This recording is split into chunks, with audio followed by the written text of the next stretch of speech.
Би data командаараа нэг raster зураг нэмчихлээ. Энэ coordinate системгүй зураг нэмчих шүү гэж анхааруулсан.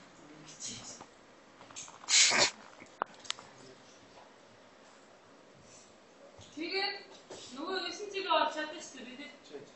9 цэгээ оруулаад техник цэгийг хамруулсан чинь граф нь секундтэй явдаг шиг болж хоолыг одоо өөрчлөлт адилхан болоод маусныхаа баруун хүчин дараа data frame хийх. Эндээс coordinate систем нэгэн тодорхойлчихсан тохиолдолд general screw ороод unit гэдэг энэ газрын зургийн нэг хэсгийг харна. Мэл буюу газрын зураг бол метр гэсэн нэртэй дэлгэцэн дээр би адилхан метрээр харна. Эсвэл өөр нэгжтэй координатаар харж болох юм. Дэгрийн минут секунд буюу граф минут секундыг хооллоор харъя. Сэллээ шүү. Дэгрийн минут секунд гэдэг граф минут секунд. Хэрвээ энэ сэлсэн юм маань энэ статус бар буюу дэлгэцний доор гарч ирэхгүй бол ийшээ орно уу гэж хэлсэн юм.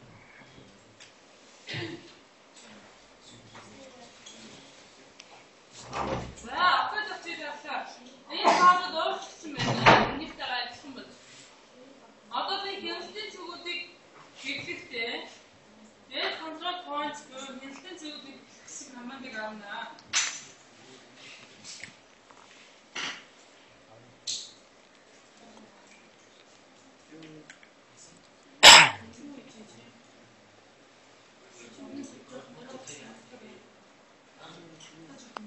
Сахиа гацсан уу? За хяналтын цэгүүдийг хэвлэх гэдэг команд авангууд миний манад сумтай ажиллагатай олцоорно.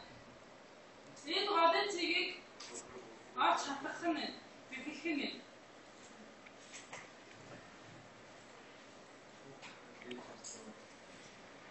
Маусныхаа баруун хүчин дараа дэгрийн минут секунд өргөрөг болдог гэсэн энэ команд руу орно.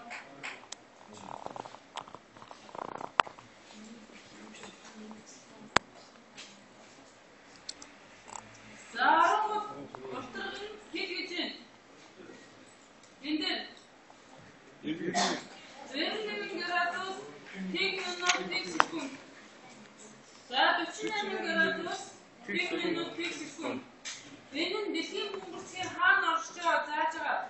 Та тагсан гэж сонгож өгөөд окей гэвчийг гарнаа.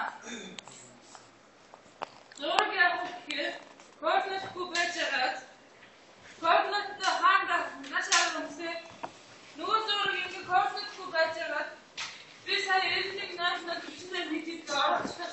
Тэр координатыг бөмбөрцгийн хаана гацтай тэр цэгэн дээр орчод бэлтгэсэн. Одоо би зөвхөн нэг цэгийн үед гэсэн бол энийг олсон 9 цэгийнхаа үед гэсэн. Тэгэнгүүт миний зураг яг фото газар бүдих газар зарим газар бичигдээд ингэж яг нөгөө гомтой адилхан хэлбэртэй бол